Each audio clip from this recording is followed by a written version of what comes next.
Oke, assalamualaikum teman-teman semua. Dalam kesempatan kali ini saya akan berbagi tutorial di sini cara menonaktifkan fitur ketika teman-teman melakukan spasi sebanyak 2 kali itu nanti akan muncul atau memasukkan tanda titik ya.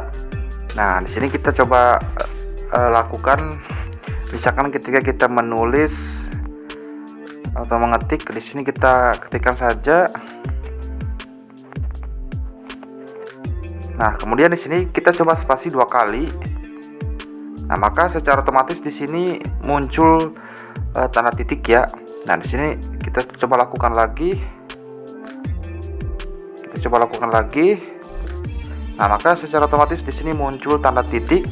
Nah, bagaimana cara menonaktifkan fitur ini? Nah, di sini secara khusus fitur ini hanya tersedia di Gboard ya, atau Google Keyboard. Jadi jika teman-teman menggunakan Google Keyboard, teman-teman bisa menonaktifkan fitur ini. Caranya, kita masuk terlebih dahulu ke pengaturan atau setting ya. Masuk ke pengaturan, setelah itu scroll ke bawah. Kita pilih di bagian pengaturan tambahan. Karena saya menggunakan HP Realme, jadi teman-teman tinggal sesuaikan saja ya untuk HP-nya. Setelah itu pilih di bagian keyboard and metode input.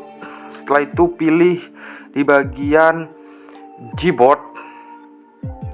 Nah, kemudian pilih di bagian koreksi teks. Setelah itu scroll ke bawah. Di sini teman-teman titik spasi ganda, ada keterangan mengetuk tombol spasi 2 kali akan memasukkan titik diikuti 1 spasi. Tinggal nonaktifkan saja.